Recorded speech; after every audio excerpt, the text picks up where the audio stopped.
Welcome to Mushroom Hour. Today on Mushroom Hour, we have the wonderful occasion of speaking with Anna Henning. Anna is also known as Breakfast of Champignonz in her local foraging community and on Instagram.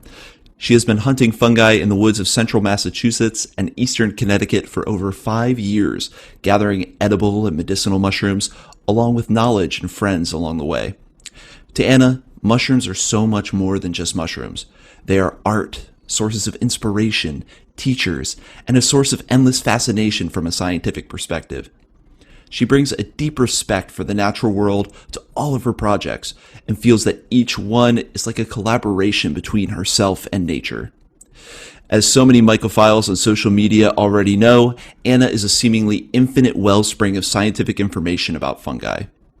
In addition to that knowledge of mycology, she also has an incredible knowledge of etymology, or the science of language and where it comes from. All of this brain power translates to a social media presence that never fails to teach me something new and inspires us all to always be looking and learning. Anna, thanks for coming on the show. Thank you for having me. I'm very excited and honored to be here. Oh, no, the honor is all mine. The honor is all mine. I've followed you for a long time on social media through, page takedowns and everything else that's happened.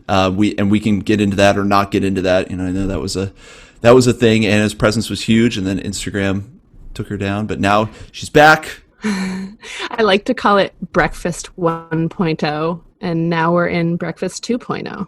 Breakfast 2.0. Same great breakfast. And we can maybe go over like a little bit on where you're from, education, all that good stuff. Sure. Where I came from. So I am from Cape Cod, which is in Massachusetts. It's a peninsula out in the water. It was originally a fishing village back in the day, artist community.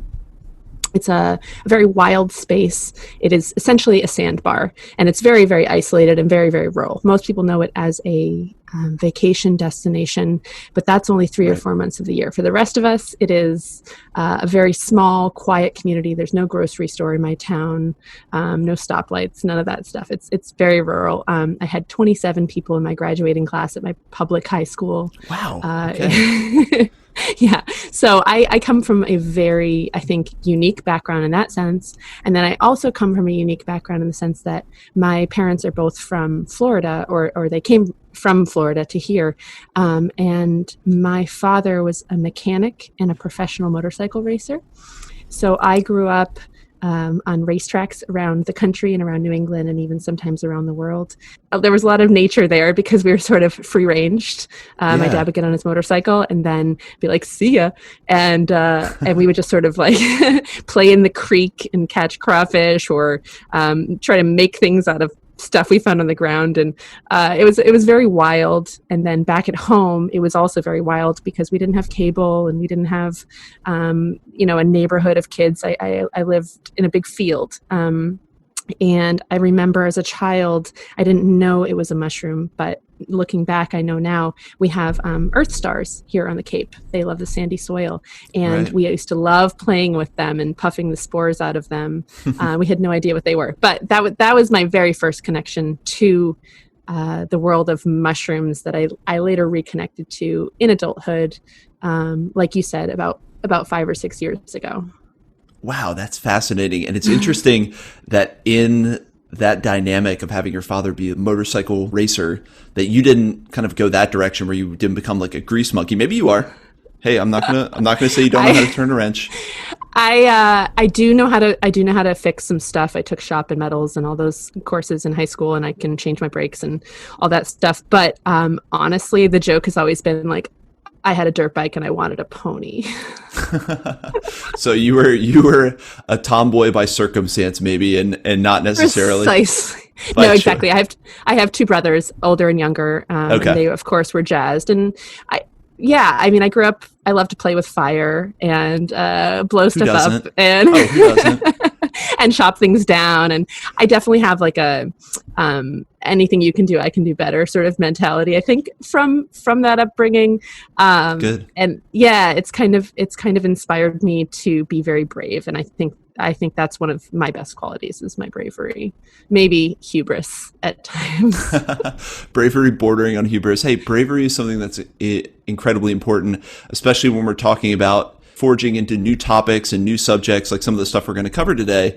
You got to be brave. You got to have a little mental courage. Absolutely. So that kind of, your introduction with mushrooms came through those early days with earth stars. Now, as you're growing up, you're blowing things up, you're setting things on fire. No, so was it something you took in school, or was it some course or maybe a mentor, someone that came along that had you reconnect with fungi, within the past few years? No. So I've remarked upon this many times. I am totally surprised that this is something I got into, and not only got into, but stuck with. It took me completely by surprise. I never would have thought that mushrooms would have been something I was interested in. When I went into academics, finally, I had sort of refused to go to college when I was in high school, even though I did very, very well in school. And then my father, as I mentioned, was a motorcycle racer, and he got into a terrible accident. He got a traumatic brain injury, and he was in a coma, and he had to relearn everything, how to walk and talk. And wow. He's not the same to this day. It's pretty severe. But when that happened, I sort of thought, oh, brains are insanely incredible. Like this guy got hit on the head, and now he's someone else. And that was fascinating to me. So I chose to go to school to study psychology, which is a science. They call it a soft science, but it is a science. And I went down that path for many years. I like to help people. I've been working with kids since I was in high school of varying needs and abilities. And I kind of saw myself actually going into teaching or counseling of some sort. Right. But ultimately, something that frustrated me about that world was that there weren't any answers. Ultimately, the answers they had sort of came back to, well, take this pill or get this diagnosis. Right. And even when it came to pills, they would say, just so you know, we actually aren't really sure how this works. But we know that it sort of works, and it's got all these side effects and everything. So I didn't know it then, but I was still interested in helping people and still interested in how we work. You mentioned before, oh, maybe you are a grease monkey. I like to think I went in a different direction of my father and my brothers are really interested in how mechanics work and how engines work. And I'm really fascinated with how we work and how society works and how we connect. And I think I made a shift at some point away from the traditional path of understanding psychology and people and relationships and connections and all that into, I guess, what I defined for myself. And I kind of withdrew from that world and went off into the woods. And during that time was when I think I pulled back from focusing on other people, and I started to really focus on myself through necessity. I was very isolated. I was living off Cape at that point. I was in a relationship that wasn't going the way that I wanted it to. And I was looking for answers. I was actually pretty troubled at that time. And I also had all these dogs because I rescue cattle dogs, which is a whole other podcast in and of itself. You had a dog gang. I had a dog gang. So I have two of my own, and I have a revolving third, or up to 4 or 5 sometimes if I have puppies. But they're these working dogs, and they require a lot of stimulation. Right. So I would end up sort of going further and further out away from people where these dogs could run around off leash and get their willies out. And when I was out there and my brain was sort of like spinning over, like, what am I doing with my life? What am I doing, with my relationship? What am I doing? All these questions that I think most of us have, and they maybe keep us up at night or whatever. I was out in the forest, and I started to just notice things. I remember the very first mushroom I ever noticed during this time was a Ladyporus sulphureus, which is the chicken of the woods. It's like, bright orange. How can you miss it? Yeah, exactly. And I think my dog stepped on it and ruined it. But so I remember noticing that, and I remember taking a picture of it, and I was just, it caught my attention in a way. And that was the moment for me. You ask sort of like, was there a person or a moment? To me, that was the moment where my attention was so captured by this thing in nature that it pulled me out of my troubles, honestly. Right. And Right. and from that point forward, I spent more and more time in nature, kneeling in the dirt, turning over rocks, just becoming really curious. And I just started to notice this feeling in me that I hadn't felt in decades, which was this curiosity and excitement. It was a feeling of like being a kid again. Yeah. I don't know if you've experienced that. Absolutely. Everything you're saying, I feel like resonates with me. And I think it's really interesting the path you've taken where you're able to verbalize and you kind of have that background in psychology and understanding, not necessarily the inner workings of a machine, but the inner workings of humans and how we operate well enough to kind of see how nature and that connection in a space where you can be as big as you want to be, think any thought that you want to think, you're able to bounce your energy, and you're kind of bouncing your energy off of nature and finding answers. And I'm a really big believer in the ability of being out in nature by yourself to really kind of clear your head, also kind of purify your spirit. It's been a recurring theme in almost all my podcasts, is the therapeutic benefits of being out in nature. And then also, to me, kind of the spiritual, the connection you feel, which is therapeutic. As humans, we all need that connection to greater source, to something greater than ourselves. When you're out in nature, you feel that. You feel the interconnectivity of things. And it's funny because you're kind of talking about how you're deriving, your own path. It's like you're maybe developing the school of nature therapy or woods therapy or something, because there's somatic therapy, talk therapy, all that. It's like maybe we can start nature, like walk in the woods therapy. Let's make that a thing. Yeah, I really believe in that. You were talking about energy, and something that I think was so crucial to me, a turning point for getting me hooked into this world and for setting me on a path to becoming who I am today versus who I was 6 years ago, has a lot to do with energy, and it's hard to explain. It's really a feeling thing. I'm an extremely sensitive person, and when I'm in the woods, and this is something I sort of look back on and understand in hindsight, but also feel in the moment now that I know it exists, there is a very different energy exchange when you're in the forest. And for myself, I work with people. I'm a bartender. I worked in mental health as a counselor. And when you're around people, there's an energy exchange, whether you like it or not. Right. And or when I'm in the forest, the energy exchange is very, very different. I believe there is a lot of energy just in the forest. It exists. It's coming off the plants. It's, and not even in like a woo-woo way. Like, it's just conservation of energy. Like, it exists. When we burn a tree, energy comes out of it as fire. You can look at it from a scientific point of view too. But and obviously there's life force, because a tree can be alive or it can be dead. So there is an energy there, and it doesn't ask anything from you. Right. And it gives you something if you can slow down and calm down and open yourself up to receive it. There's no people around. If you're someone who's sensitive like me, and you're very vulnerable to absorbing or being aware of, or hypersensitive in my case, to the feelings and emotions and needs and wants of others, that can drain you. And being in the forest is sort of like a buffer from that energy. There's nothing wrong with that energy. If you're a mom or a dad and, you freely give that to your kids, or if you work in an industry or are caregiving in some way, there's nothing wrong with giving that out, but you need to have a place where maybe you can have a respite from that as well. And in nature, we can not only have a respite from it, but I find that nature gives you something back. And for me, what it gave me back was the connection to the curious, childlike part of my brain.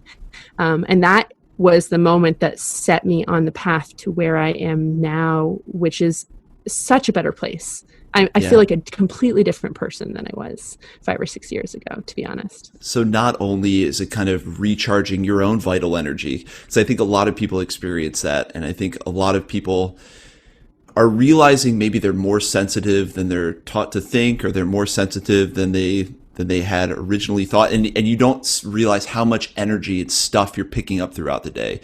Interactions with people, like you're saying, there is always an energy exchange, and we don't realize how much that affects us.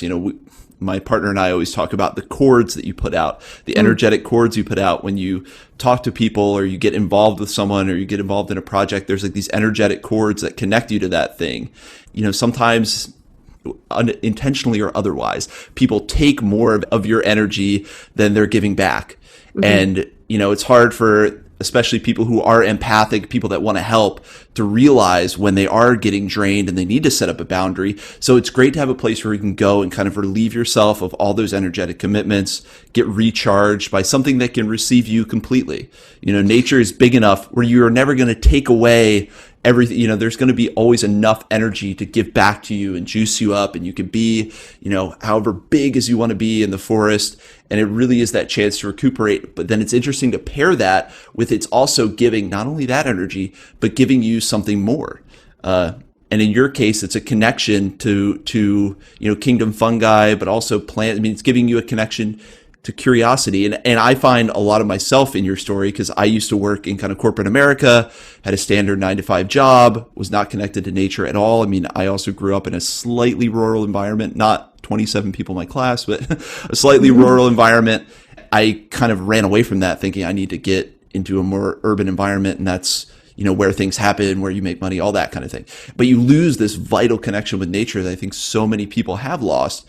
And until you make the choice to get out there and reconnect, you don't realize what an effect it is, how these subtler energies, what we're talking about, it could be considered woo-woo, but until you're out in it, you realize, it's not, and you feel it, and it's something tangible. And I think that foraging and mushrooms in particular are an amazing vector for that, because in our hyper, stimulating world, having a purpose to go outside and connect with nature makes it easier to spend more time in the woods, and then slowly kind of inoculates you, or gets you more used to being outside and wanting to be outside.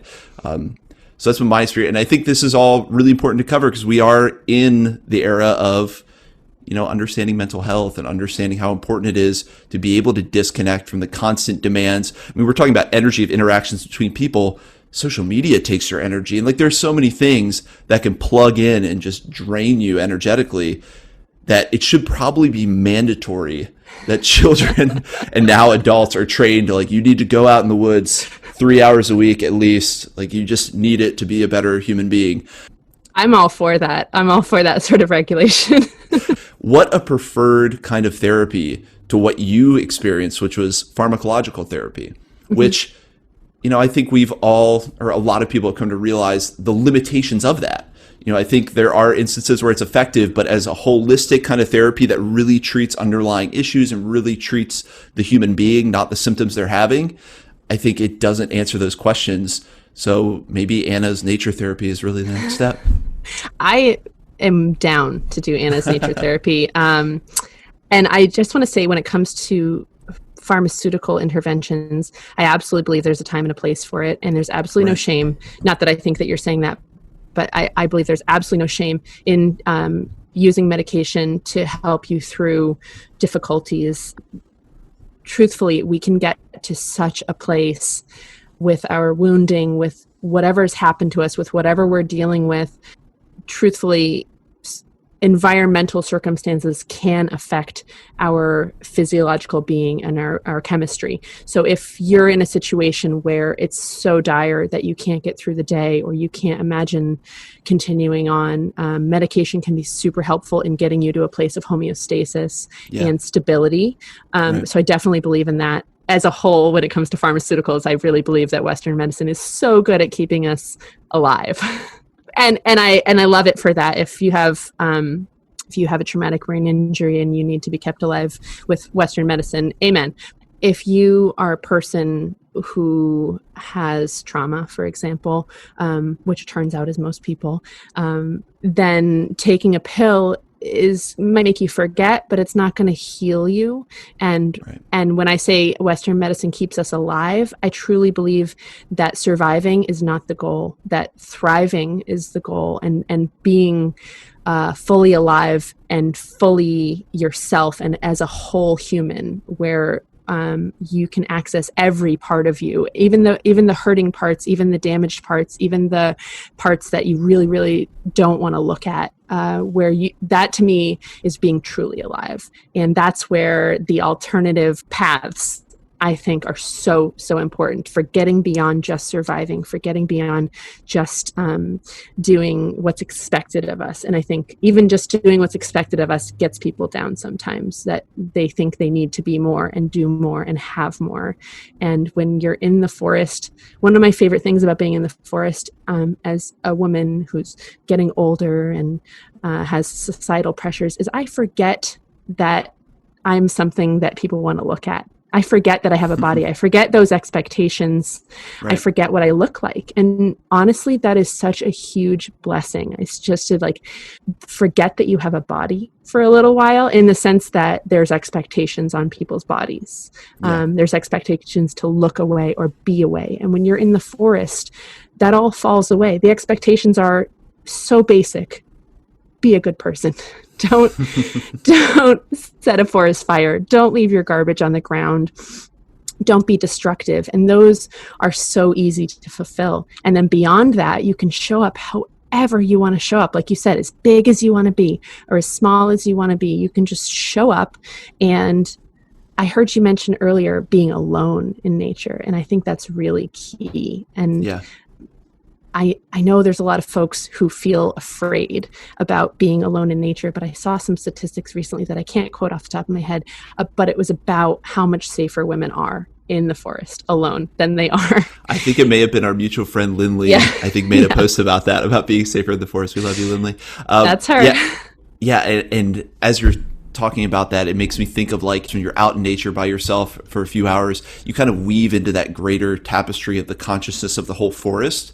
You're not thinking of yourself as a human body. You're in tune to all of the other conscious energy around you. And it really is a beautiful thing, because our modern culture, and it is hyper individualistic, hyper based on ego and your individual self and what you look like and all that. Yeah. So we need the reprieve from that. I think that's a really, really beautiful consideration, really. There's something to be said for being alone in the right context. I was very lonely for a long time. And when I went out into nature and I was truly alone, my loneliness felt perfect. It felt right. That's big, is the difference between being alone and being lonely. Yeah. You had the opportunity to be alone, ostensibly without devices, as a young kid. And this is kind of taking us down a different track, but I feel like that's something that a lot of kids, as they're developing now, having friends and family who have young kids, they don't really get to spend enough time alone. And I think that is really key in developing imagination and developing your own critical capacities and your own relationship with the world around you, is to not have a device in front of you or not being constantly stimulated.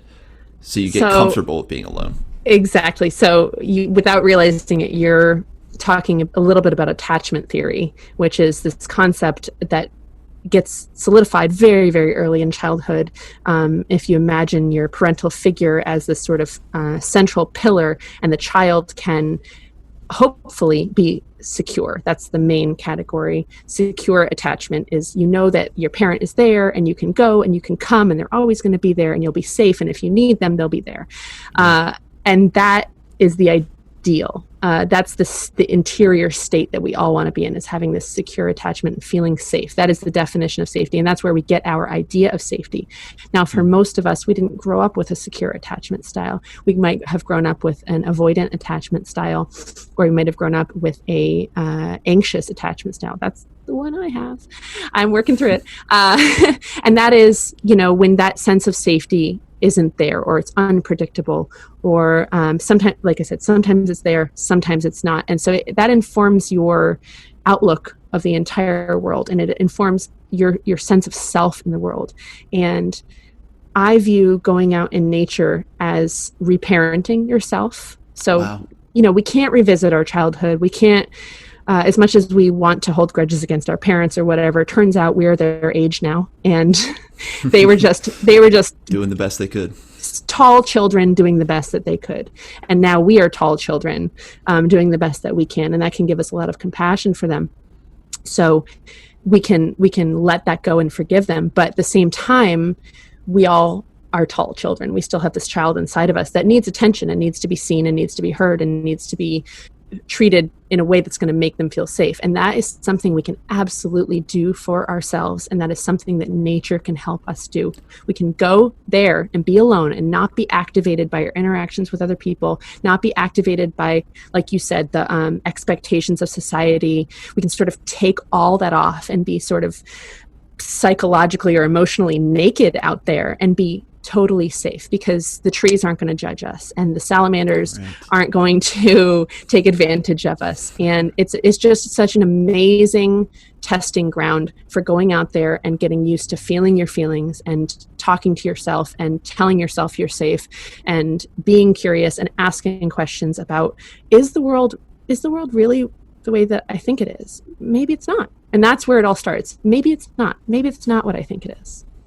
And in that model, I mean, it is Mother Nature. That kind of fits perfectly as you go back to the mother, the original mother. And yeah, I think it is a place where people tend to have a lot more introspection and to ask those questions that we might be scared to ask otherwise. We know people can't hear our thoughts, but sometimes you don't want to think certain things in the context of being around other people. And so it really gives you a chance to explore your own inner world in a way that, a lot of us might miss out if we didn't have that kind of safe pillar.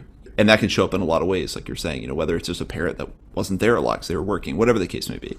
Whatever it may be. Maybe they were dealing with their own mental health challenges. Maybe they were working a lot. Maybe they had a chronic illness. Maybe they had an addiction. Maybe there was divorce. These are all things that count as trauma for children and affect you later in life. You can't go back, or you can't apply the same things you were missing early in life right now apply them in a much higher quantity and somehow repair that damage. Now you need to find another methodology, and what you're talking about, reconnecting with nature, may be one of those tools that is helping us work through some of that trauma in a way that's productive and not trying to relive the past or repair the past. Yeah, that's always the balance, is like we're trying to live in the moment, but acknowledge that there are other times that exist. We're not denying or suppressing or burying any of our feelings or the experiences that we've had. We want to validate those. We want to acknowledge them. We want to say, I see you, I hear you, this happened to you, to ourselves and to others.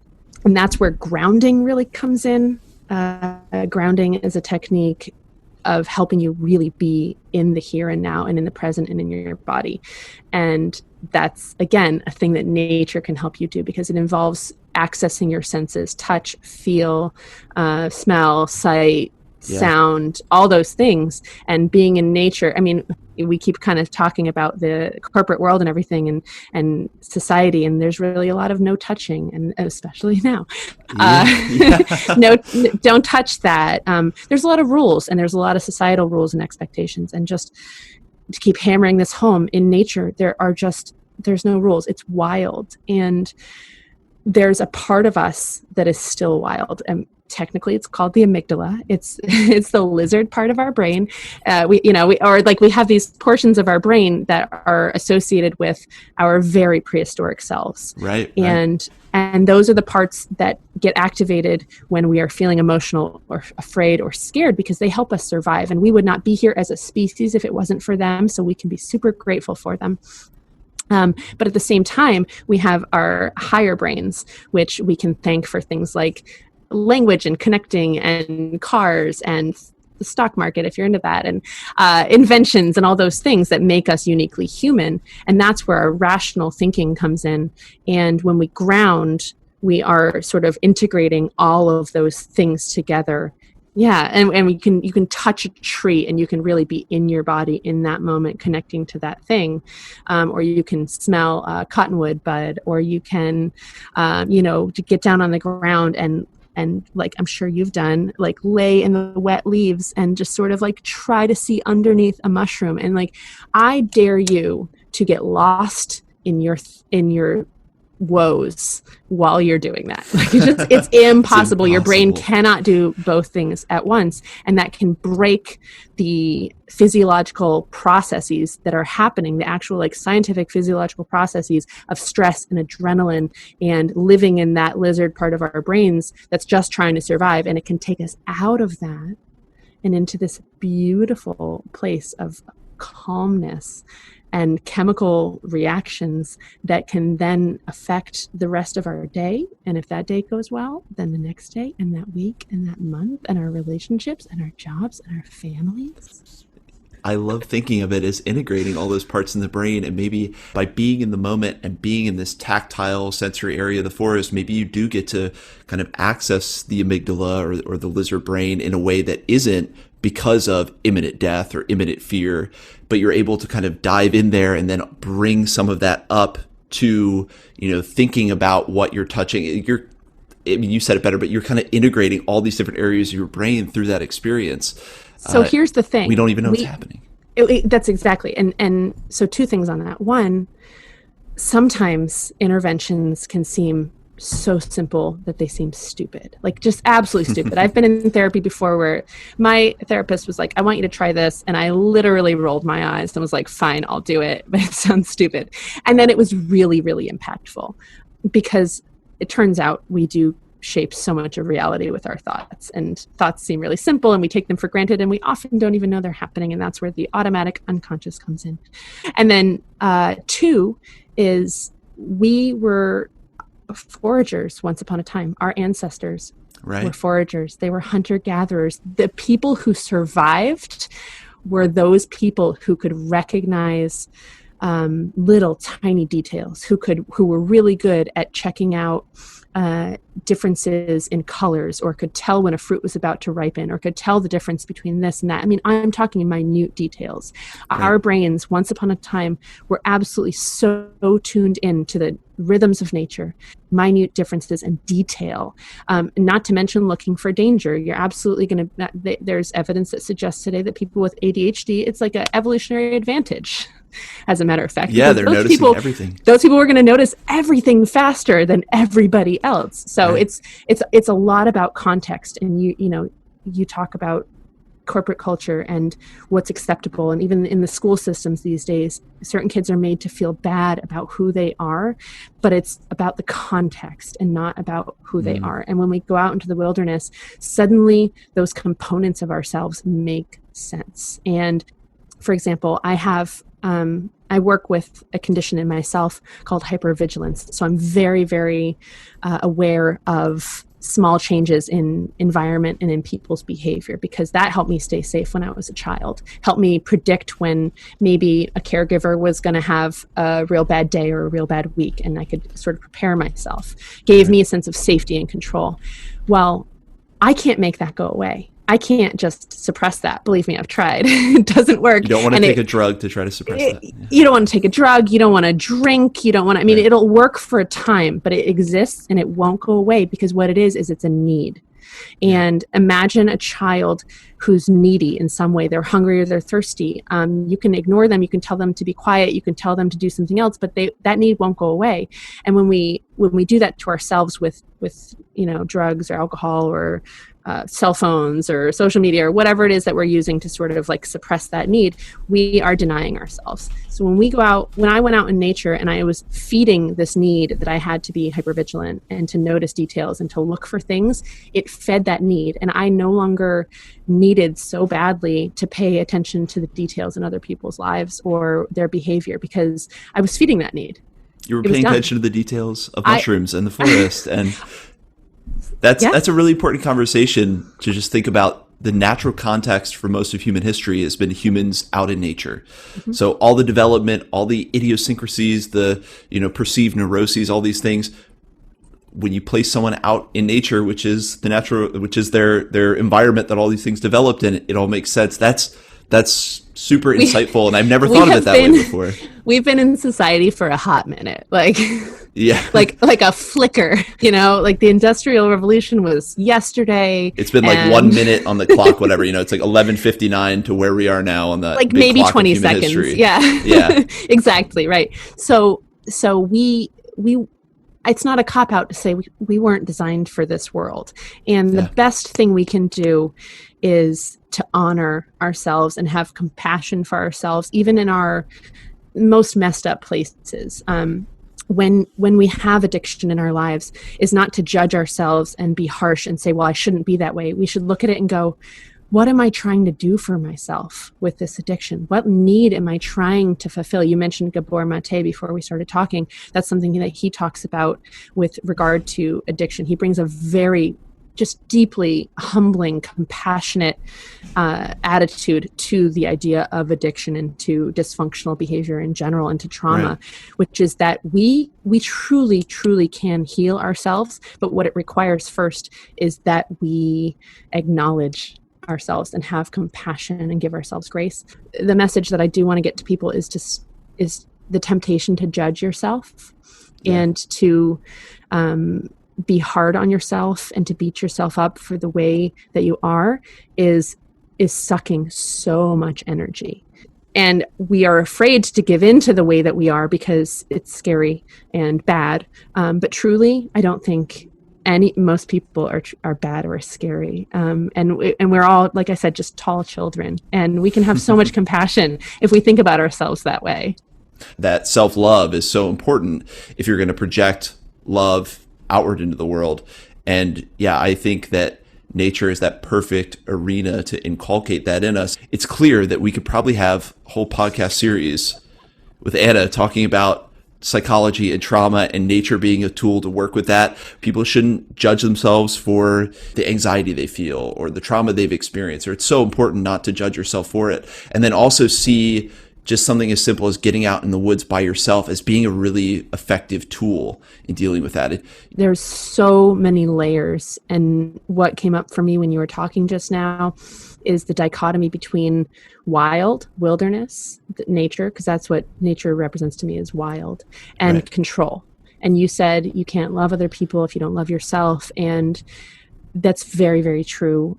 It's scary to release control of ourselves, and we treat other people the way that we treat ourselves. And so if we go to a space where being quote unquote out of control is the norm, right. That is why it's so therapeutic getting into nature, because the rules are different. And when I say getting into nature, it could be anything. It could be sitting with your back up against a tree in your backyard with the sun on you, and listening to the birds, or it could be anywhere to, being in a completely unexplored portion of some country somewhere, It could be anywhere in between those. It's where you are touching the ground and it feels wild in some sort of way.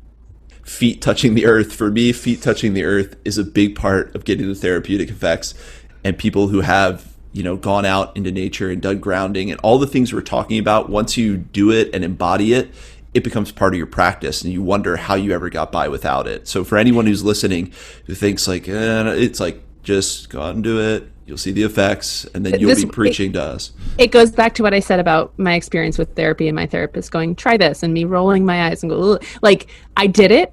And I was like, oh my gosh, that totally worked. And I told her, and I've told this story 100 times, like, I did not think that was going to work. So I get skepticism. I'm a huge skeptic. I'm a very cynical person, honestly. Like, I know I smile a lot, but I am actually like very skeptical person. And I would completely agree with you. Just go out and try it. No judgment. Just suspend your judgment for a little while, right. And go out and try it. And I lived in Brooklyn for a while. You can go, that's like a pretty urban place. You can go to Prospect Park and you can touch the trees. Just don't care what people think of you. Don't, right. Narrow your focus. I'm talking narrowing it to like a 6-inch radius. Like, this is what I'm talking about when I talk about connecting to nature, is forgetting the world for a minute and just lean in and look at a tree, look at the bark. I don't care if it's dead or it's alive. There is going to be something going on there, and feel it and close your eyes and run your hands up and down it. Like, that is enough to connect to nature. So it's something you really can do anywhere. Yeah, wow, this is really powerful, and I definitely think it's something that probably should be explored. Like, I don't know if people have done research about this. I know there's been research done to show the chemical reactions in the brain that occur just from humans putting their hands in the dirt, whether it be gardening or so there are physiological changes that happen when we connect with nature. Anyone who's read that book, The Overstory, knows that there are things that get released from plants and trees, different pheromones and different things in the air that interact with our system. That trees talk to each other. Yeah. So, there's so much there that we have yet to explore, but we know it works. Get out and enjoy the benefits. Yeah, well, and like you're saying, again, for the skeptics, like there is actual science behind what you just talked about with, like, as far as the trees talking to each other, chemical, like that's hard science as far as trees chemically talking to each other. So I guess what I would say is keep an open mind, and there's more out there than you might expect. Everything we've talked about, you've had scientific reference points for. You've had a more grounded point of view that kind of blends the higher kind of airy sense with the grounded, like, well, here's how it translates. I think that's really important to do. And I think you do the same thing with mushrooms. You have an incredible knowledge of taxonomy, properties.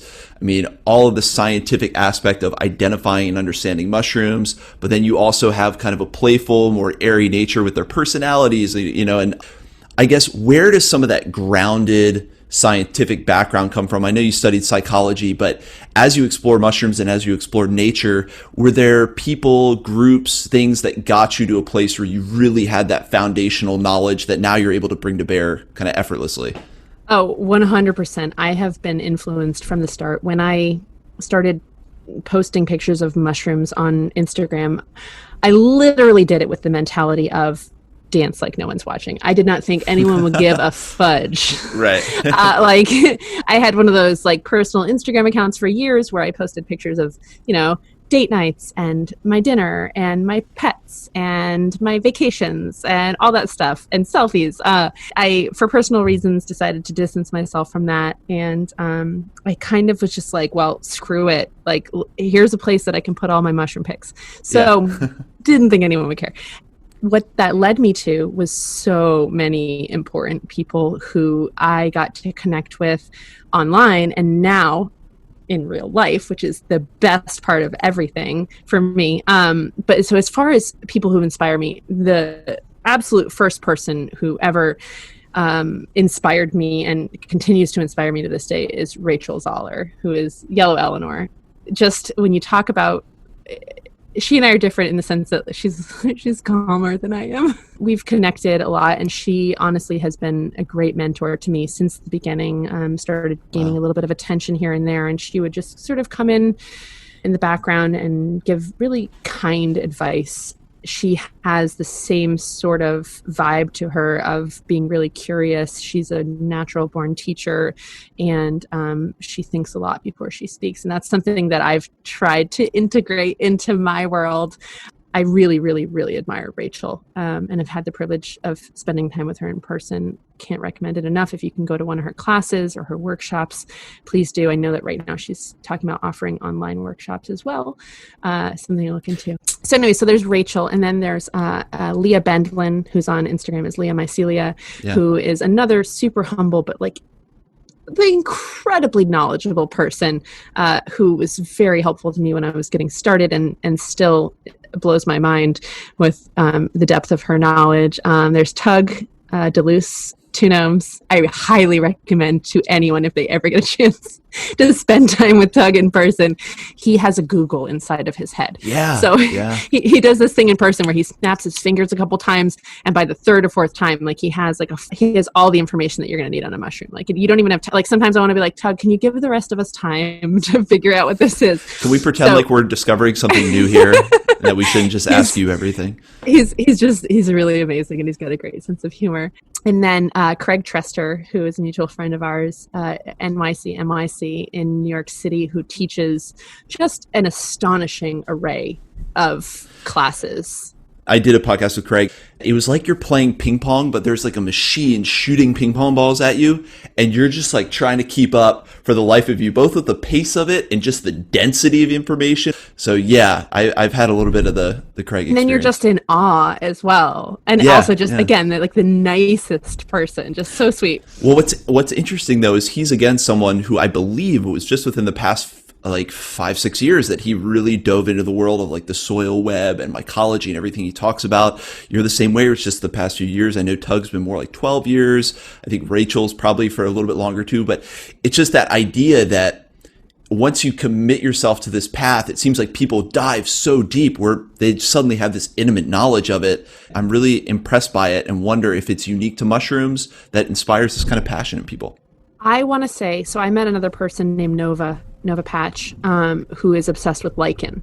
And what they said when they were leading a talk was, you guys, we're on the edge of this knowledge, and there's not a lot of people studying it, and there's so much that's unknown, and we finally have the tools to access it and learn about it. And if you want to get in on the front lines of this stuff, and if you want to like really dive deep, there is so much space for people who are interested. Like if there's young people or older people, it doesn't matter how old you are. If you're listening right now and this is something that fascinates you, like you can make an actual impact in this world if this is something you want to study, because there's not that much competition. If you go to a local mycological group, there are a lot of younger people there, but for the most part, this is stuff that was passed down through, friends and hands-on knowledge for ages, because there just wasn't the science to back it up. And it was a really hands-on observational science, and it's becoming much more scientific. I guess that was my big takeaway in speaking to people like yourselves, not only the exciting potential of fungi, but how that inspires you to get into it and how other people can kind of reach the level of people we're talking about, just get into it. And we have more tools than ever for you to become part of this wave and join the party. It's you said it exactly. It's about the curiosity and stepping forward into that, because if you do, the world is your pleurotus. I really should say the world is your ostriatus, but that doesn't have the same ring to it, because when it comes to mushrooms, as I'm sure most of your listeners know, there is a thing called taxonomy, and there is binomial nomenclature, which is the naming of fungi. We have the scientific name for things, and it's fancy and it's complicated and it's hard to remember, but it has a purpose. And in Pleurotus ostriatus, like that's your oyster mushroom, right? So that's the joke. It's a bad joke. Pleurotus means side ear. Side ear. Okay. Side ear. So that is the genus, right? So there's a lot of Pleurotus species. And then ostriatus meaning oyster-like. And so that's the species. Ostriatus is the species. Pleurotus is the genus. Coming to grips with understanding why things are the way they are. And it gives you a much better understanding to, just interacting with this whole world. You have your kingdom, which is kingdom fungi. Then you have your phylum, class, order, family, genus, and species. Now, the binomial nomenclature, is that mostly genus and species? I just want to give you a real quick, because that was good. That was really good. So when it comes to binomial nomenclature, you nailed it. It's the genus and the species. Okay. Sometimes there's a variety, which you will see. It'll say the genus and the species, and then it'll say var with a period, and then it'll say another name after it. Sometimes that name is just a duplicate of the name that came before, which can be confusing. If it helps you think of it this way, taxonomy is just a way of organizing information. In preparing for our conversation, I kind of realized how much work I wanted to do here to really get a better understanding of what all these things are, because I know kingdom fungi, and then I know the naming structures for genus and species, but that's like my universe. And in between that, you have all these other classifications of organization.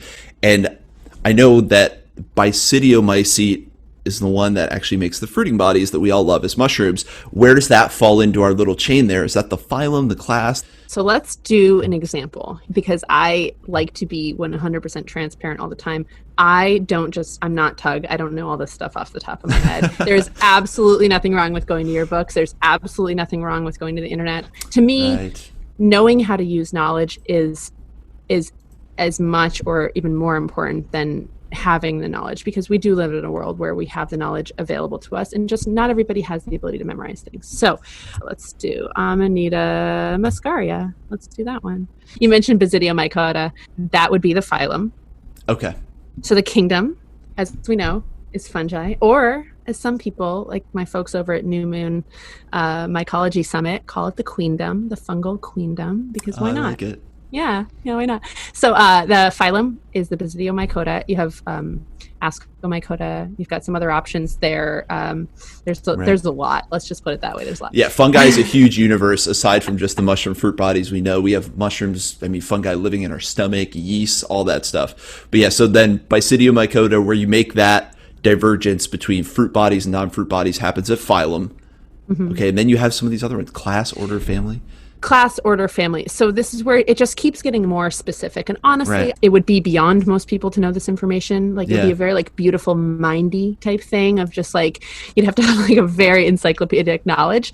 And to just sort of make people feel better about it, it changes a lot. Generally, what's happening right now is that fungi are being reclassified genus-wise. That's the most common thing I'm seeing. But they're also being reclassified according to order or class sometimes. So for example, one mushroom that sort of like bucks the trend, well, a lot of mushrooms buck the trend, but like one in specific that I like to post about is Calostoma cinnabrinum, which is the stalked puffball in aspic.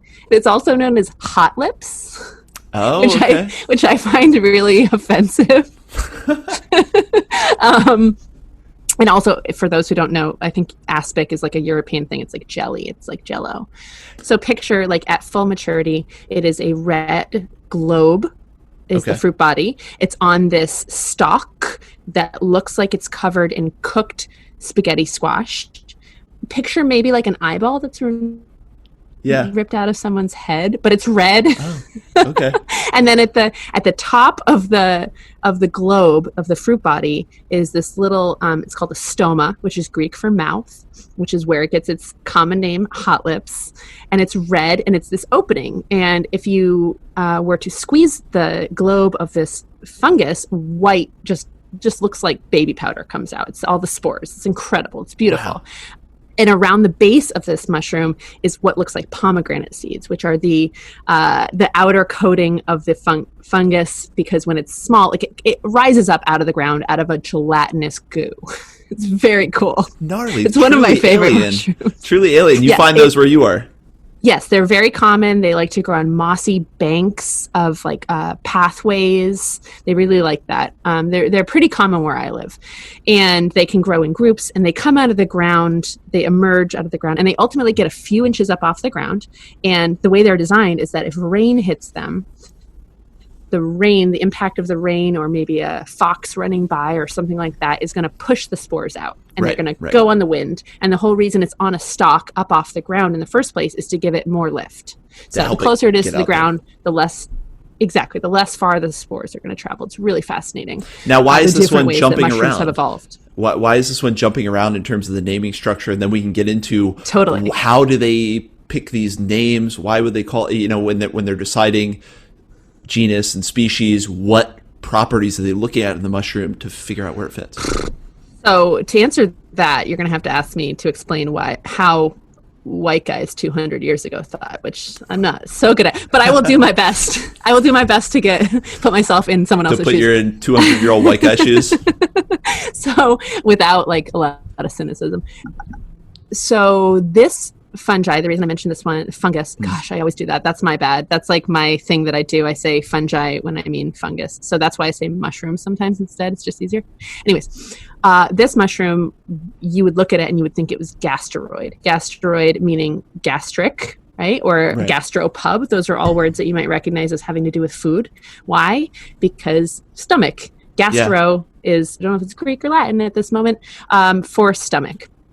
So gasteroid fungi are belly or stomach-like. So think puffballs, think earth stars, think anything that has sort of like this like round protuberance that looks like a cute little belly. Like a cute little belly. And of course, they're called commonly stalked puffballs. and they share so many characteristics of puffballs, like, I don't know, being shaped like a ball and puffing spores. But Seems genetically, yeah, right? So genetically, though, however, which is the new world that we're living in when it comes to taxonomy, is they are actually in the same family as bolete mushrooms. Wow. Okay. Even though they don't have pores, they don't share a lot of the same properties as boletes. Okay. Take a minute. That's a little counterintuitive. That's kind of the nature of how things are going right now.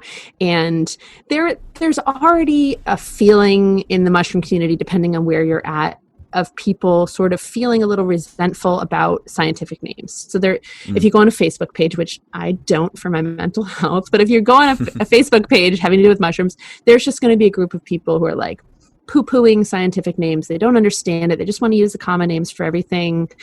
And I understand that. It definitely is a lot easier on some levels. But it's also potentially more dangerous because a lot of things can have the same common name. And you can't really get down to specifics. And that, again, I want to hammer home is what scientific names are all about. They're all about pinpointing and getting more and more and more specific, which is why we have specific epithet.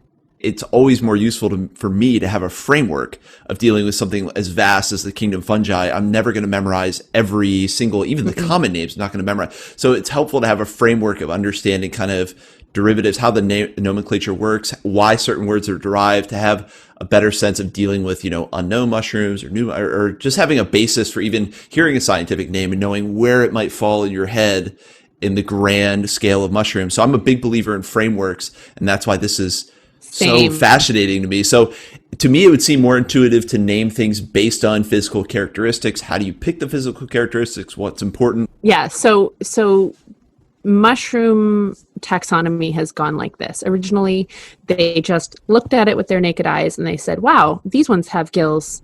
These ones don't. These ones grow on trees, these ones grow in the ground, and they classified things that way. And I don't know exactly how many categories there were, but there were much fewer categories back then. Right. And then they sort of evolved that a little bit further, and they said, well, wait a minute, these two mushrooms both have gills, but this one has white spores and that one has brown spores. And so they sort of made subgroups and deeper classifications. And then microscopy came along. They were able to look at the spores at a microscopic level, and they were like, wait a minute, even amongst the ones with brown spores that already fit all these characteristics, some of them are more elliptical shaped, or some of them have these spikes on them, or they look different microscopically. Right. Or they could look at the cells and just tell differences that way. So they just kind of, it's a process of them being able to tell them apart more and more and more in a detailed way. And now we're in the world of genetic analysis and chemical analysis, where they can even go further than that, which is how they came to that information with Calostoma cinnabrinum, is to say, yeah, it totally looks like a puffball. Like it 100% does, but technically it's more genetically closely related to a bolete. And that affects, what do we say was class, order? Yeah, something like that. Boletacea, family. I guess that would be family. So yes, they did originally start out naming things according to how they look. They also name things according to who found them sometimes. So you have Frost's bolete, which is the candy apple bolete. It's the beautiful one. It's that we like to post. It's got these gorgeous golden guttation droplets. It's got a highly reticulated red candy apple stem. The pores are red, the cap is red, and the whole thing is edible. So it's a very special mushroom. They grow here. And that is, it used to be a Pseudoporus frostii. And so Frost is the guy's last name. So they throw on a couple I's, and now it sounds Latin. And what they did, and what that's called, is Latinization. Latinization. So if someone discovered it, they have an ego about it. It's a beautiful mushroom that you can eat. And they're like, I want my name attached to this one. Yeah. Occasionally, someone will name it after their wife, which I think is very sweet. But for the most part, you're maybe they did something wrong. For the most part, they are definitely named after what they appear to look like. Now, there are some, to me, it's endlessly fascinating. So, as you know, I do a little feature on Mondays, sometimes called Etymonday, where I take a name and I break it down. A big part of that was to take the stigma out of the scientific names, because it seems really scary and it seems like it's just for some people. And you already mentioned it really helps to have that framework. It helps to have that understanding. And while it can be a little bit intimidating, it doesn't have to. It can be fun, and we can be curious about it. And so I thought up Etymonday as that sort of intention, and to sort of make connections between ideas we already know and we already feel really comfy with, and words we already know. And when you look at that mushroom, your brain will just sort of be like, oh, I know a word associated that's close to this. I remember what this is called, or I remember the genus that this is in, if you can't even remember the specific epithet. So for example, there are, here, I have a list here somewhere that I wanted to reference. Well, I was just going to say, yeah, bring up funny, surprising, ridiculous, cool names. I'm trying to recreate Etymonday because it is so cool. And I do think that's one of the great things that has inspired me to look into this more, was literally you doing that and breaking down where these words come from, because language is inherently fascinating. Obviously, etymology is a science unto itself, where these things come from, what they mean. And, it's also a chance for you to start learning. If you're interested in mushrooms and you get into the etymology of mushrooms and start learning scientific names, helps your foraging, helps your understanding of kingdom fungi. Also, low key gets you a better understanding of different human languages, especially, Western European language roots that help you interact with language more effectively in general. Not even just Western European, so Indo-European, which encompasses 64 different languages on multiple continents. They all share a common hypothetical root known as PIE, which is Proto-Indo-European. It's a hypothetical, theorized language that they believe... Kind of like an language. Exactly. That unites... So all of these languages have these words that seem so similar. And they're like, well, they must have all come from the same place. So that's PIE for you. And that ultimately, when it comes to scientific names, yes, they're often Latin, but they're also often Latinized. And turns out Latin like to really just sort of like steal or borrow. They say borrow really, but they like to borrow words from Greek and from other languages because obviously Latin is not the first language that ever existed. So that's kind of the reason that I try to move away from saying the Latin name of mushrooms, and I try to focus on saying the scientific name or binomial nomenclature. Binomial meaning two names, bicycle, nomenclature or nomial, both coming from the root of nom, which if you speak French or Spanish, word. So and that's what it's called. Exactly, name, word. So it's the naming of things with two names. It's a little redundant.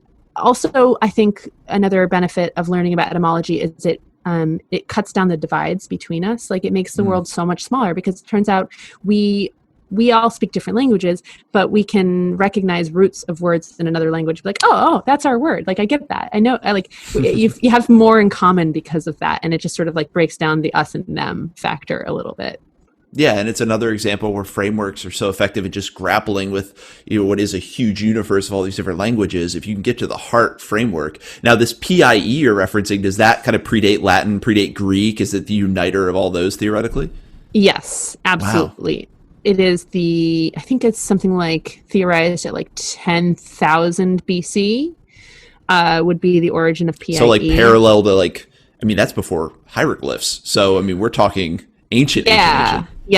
They're absolutely. And it is something that none of us would ever recognize now. And it's, of course, it's theorized. So they don't know how it's pronounced, but they can take all these commonalities and they can there's these really cool maps online that you can look up, like flowcharty type things where you can see how all these different languages have all these different words for mother or foot, for example, and you can kind of see how they all come from this one random root. And it's fascinating. It's very uniting. It kind of, it makes you feel like you're so much more connected to the whole world. And a fun thing that I love, one of my favorite things about etymology, is finding out that a word does not mean what you thought it meant at all. or that it came to mean what you think it means by association. So for example, Gallerina. So Gallerina marginata is like a very toxic little cute mushroom. I think that most people learn about pretty early on. It has a bell-shaped cap. It's brown. It grows out of wood. And, people sort of learn about it because it may or may not, to some people, look like an edible mushroom. So Gallerina comes from the ancient Greek word for weasel. Weasel? No, why do you think that would be? Why? Why would they name it after a weasel? I don't know. Weasels are cute little guys, but I don't know why Yeah, why? Color maybe? Or?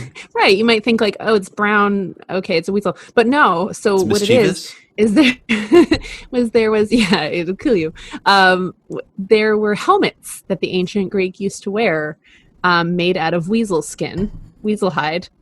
I don't, again, and that's a whole other thing. But, and the mushroom caps and their bell shape sort of resembles these helmets. And these helmets came to be known as galera because they were made out of weasel skin. And so now we call these mushrooms galerina because which is diminutive, the ina or ita or any of those suffix on a noun denotes diminutive, smaller. Yeah. Yeah, so like burrito is like a little right. Or like a little donkey. Yeah.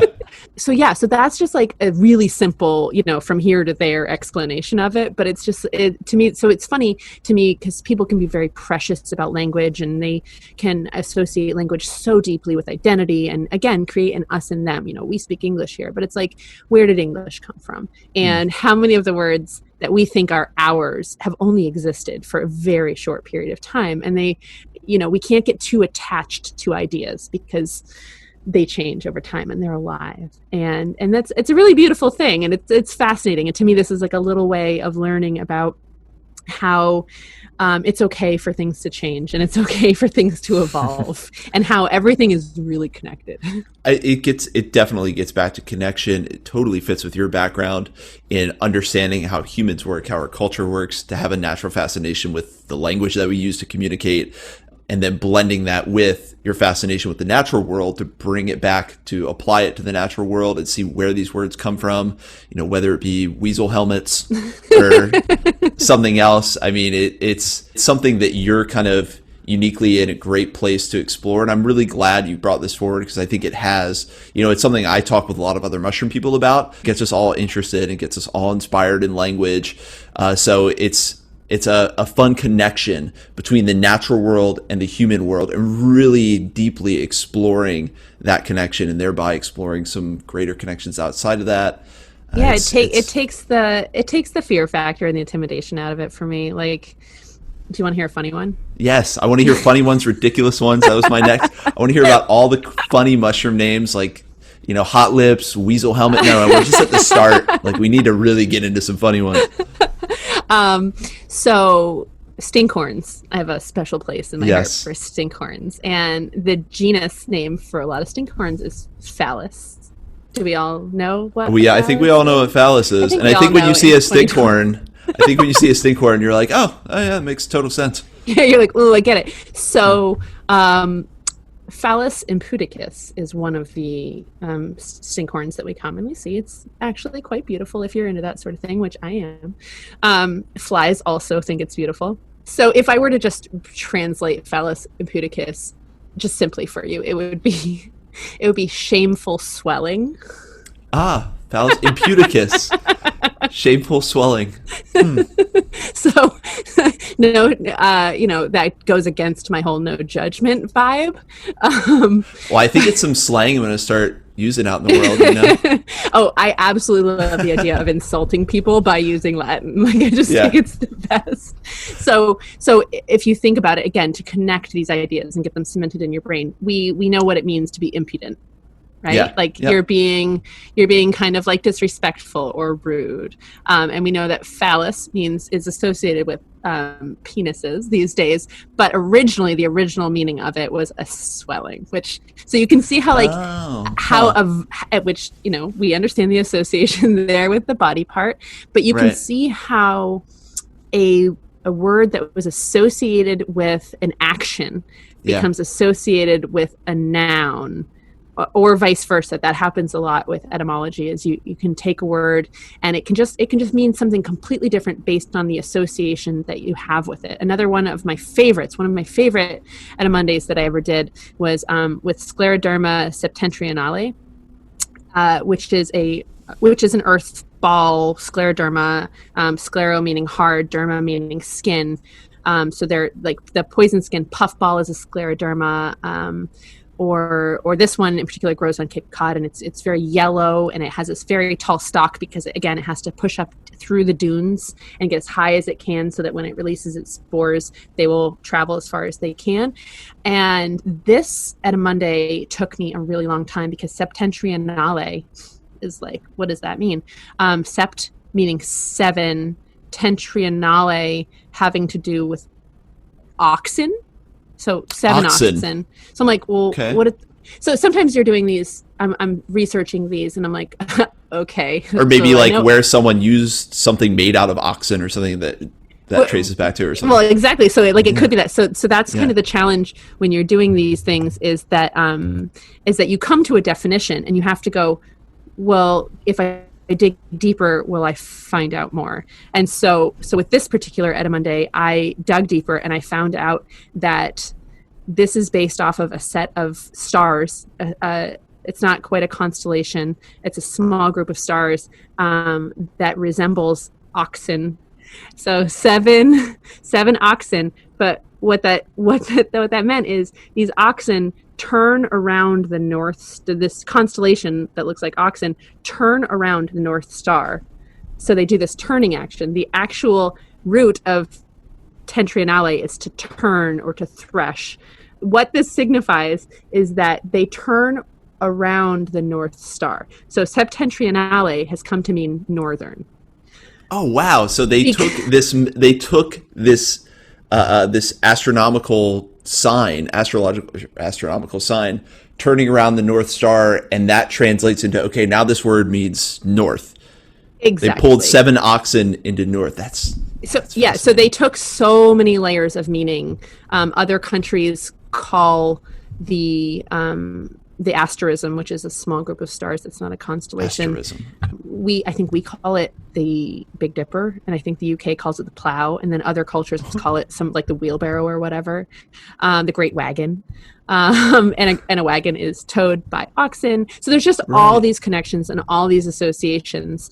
But the point is that the Big Dipper or the Great Wagon turns around the North Star. So it's associated with the North. So this particular puffball is called Scleroderma septentrionale because it grows in the north. And there is a southern puffball, which is Septentrionale meridionale, which meridian you would recognize as having to do with the meridian line or like the equator or something like that. Right. So south of the equator. So there's just, I guess my point is there's so much information just packed into so these. much. And there's stories. I mean, there's stories and mythologies and astrological information or asterisms packed in there. I mean, you giving me a small window into studying these roots waterfalls into so much more. Like, I want to start exploring like what every single word means now and like where some of these things come from, because it's a fascinating story. It's almost a story of human culture and how we move, and it gives you maybe some insight in how people decide things, you know, what was important, maybe that asterism and, you know, that position of the North Star. And obviously the stars were of much more importance to ancient peoples, and it kind of all shows up in that name where something as universal as the direction of north is associated with an astrological sign that they thought was pulling the North Star. Like, it gives you insight into ancient minds and history. It's really blowing my mind, I got to admit. And that actually takes me to a good place. I was going to say we're just a little over an hour now. It was going to take me to a place of like future plans. What next for you? I mean, I know we've covered some huge issues and kind of scratched the surface. And I said before, you're a wellspring, or, you know, you'd say you're a deep well of all this information. We're just getting going. So are you going to now write a book about both two books about how nature can heal trauma and the therapy of nature? And then I also want a book about etymology, specifically of mushrooms. Any plans like that in the works, or anything you've got coming up? So no book plans, although I think that an etymology book pertaining to mushrooms would be really fun. I know that there is. Yeah. I know that there's one out there, but again, it stops at like septentrionale means north. It doesn't sort of go further than that. Oh, that's not even the story. There's the whole thing. Scratching the surface. Yeah, I just want to get in there. So that would be really fun if that was something that people would be interested in. Maybe people can like let you know if they would be interested in that, and I would pursue that. I have been talking to Britt Bunyard about maybe submitting a little bit of writing for Fungi magazine. I don't know if you subscribe to that, but that's one good publication. I love Fungi magazine, and Britt's a cool and guy. Britt, have you met Britt? He's a trip. Yeah, Britt's great. Yeah. And then as far as anything else, you know, I don't have I have some ideas, but I don't have any plans for those ideas just yet, aside from potentially relocating to the Pacific Northwest. Oh, of course. You have to go to the Mecca where it's mushroom season all year round.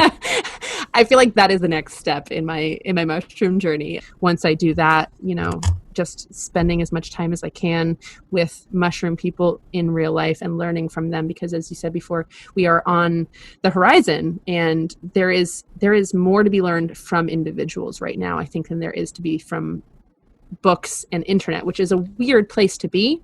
Right. It's one of those unique things where it is still very much an oral tradition, and yes, very much the general knowledge has so much gradient, so much gray area, so much takes that personal context of people having processed the general information, put it into practice, and then you get that real knowledge. One of the people that I listen to a lot, one of my old teachers who I've never met, often said, to know and not to do is not to know. So you need to go with the people who have gone and like embodied it. And I think mushroom foraging and mushrooms in general are one of those things, because it is a new science. We are on the frontiers, but also because it's such a mysterious organism. I mean, there's so much that needs to be translated through actual lived experience.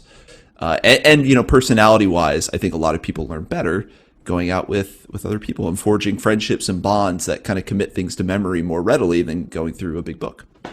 I will say that the nice thing about going out alone is that you can go at your own pace. And for some people, especially people who are just getting started, I know I hear frequently from people that there's an intimidation factor, or even people I know who I really respect, who I think know a lot, have this idea that if they're going to meet up with other people, that it's going to somehow be like not a competition, but that they need to show up and show off their knowledge. And it's absolutely not that way. I have spent so much time in the past year connecting with and spending time in the real world with other mushroom folks and lichen folks and entomologists and birders and things like that.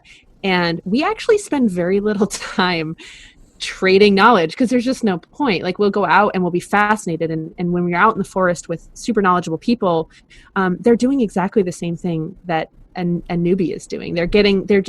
It's that fascination, that curiosity factor. And then you kind of can go home and get out your books and get on the internet and take out your photos. Photos are super important. That's another thing that I potentially would love to do, is teach people about mushroom identification using photography. Because the season is only so long, and you can take a couple of pictures or whatever and go home and think you've thought of everything, and then get to your book and you're like, ah, dang it, I did not take a picture of the face of that Amanita. Well, I think that's really important. People don't know what the best pictures are to take to really do a good identification. I'm sure you get the people sending a picture of just the top of the mushroom. It's like, it doesn't really dead help. Mushrooms is my favorite. Yeah. Like, do you know what this is? I'm like, yeah, dead. But yeah, I think if there's anything I want to bring to the table going forward, and what I hope to have communicated thus far, is that being curious is enough, and being enthusiastic is enough. And my motto is always be looking, always be learning, because there's always more to learn, especially when it comes to mycology, and not to be intimidated. Yeah, I mean, guess you'll run into some people in your life, no matter where you are, who are know-it-alls or whatever. But the vast majority, if not everyone I've met in this community, has been really kind and really compassionate. And it's really not about what you know. It's more about staying excited and staying open and wanting to learn more and connecting. A beautiful message, an absolutely beautiful message. And I think, it's about connection and uniting rather than dividing. And that gulf sometimes between the novice and the expert, enthusiasm may be the best bridge. And then the final question, any mushroom that you just love to find, and why? It doesn't have to be a favorite. It could be for any reason. You love just eating it with your eyes, or you love eating it with your belly, but a mushroom you love and why you like it. I don't know if you know this about me, but I don't really love to eat mushrooms. What? I know. There's no way. She might. I don't really. I used to have a segment called Skeptical Taste Test, which I'll revive once there's mushrooms again. But it was my way of holding myself accountable. Like, I did it, quote unquote, did it for science. I would eat new mushrooms that I really just didn't want to eat. I was like, oh, right. I would just kind of be like, oh, I'm going to eat this and I'm going to tell you what it's like. So yeah, I find them more fascinating than delicious. But, oh gosh, this is a really difficult, this is like you're asking me to choose which child I like to hang out with. I know, and that's why I used to ask the question, what's your favorite mushroom? Now I'm just like, any mushroom you love. It could change in 5 minutes, but just a really cool one, and why you like it. a really cool one and why I like it. Well, I already went into Calostoma cyniburnum, so I'm not going to go back into that one. Yeah, we burned through hot lips and some other ones, but burn through hot lips. Give me Gyroporus cyanescens is like one of my all-time favorite mushrooms. To find that is the blueing bolete. It is this. It's also called the cornflower bolete, and it grows in my area, predictably in the same place every year. And it is, if you want to picture it, is a bolete, and it has this sort of like matted cap that looks a little bit like wet wool that's been pressed down, and it's pale tan or almost like camel colored, or like almost whitish sometimes. And then it has a white thick stipe, and it has whitish pores as well. And so it's kind of something you would just think like whatever. But if you cut this mushroom open, it turns the most breathtaking color of cerulean blue or cyan, which is where the cyanescence comes from in Gyroporus. It is incredible to look at. It's got a hollow stipe. You cut it open and it's full of this cottony white material that also turns bright blue. Every single part of this mushroom turns this gorgeous deep blue. Sometimes it turns a little pink on the way to blue, or sometimes it fades to pink. It's incredible. It also has super yellow spores, and it's just incredible. Oh, and you can eat it too. Wow. All right, that's my new favorite mushroom. Gyroporus cyanescens. That's my new favorite mushroom as well. Well, and that one, I believe I've seen it on your page. When you cut it, it's fast too. The color changing is super fast. It's super fast, and it stays until you cook it. Truly a piece of art. I mean, truly a piece of natural art. Thank you so much for taking the time, Anna. This has been a really insightful podcast. We've covered a lot of things aside from just wild foraging and mushrooms, which obviously I talk with a lot of people about. And you bring kind of these new angles and these new way of looking at things, and really areas to contextualize how some of this might be useful to us, some of this knowledge we're talking about. And I just really appreciate you taking the time. This is a pleasure. Well, it's been a huge honor for me. I've had to resist the urge to ask you questions about your life the entire time.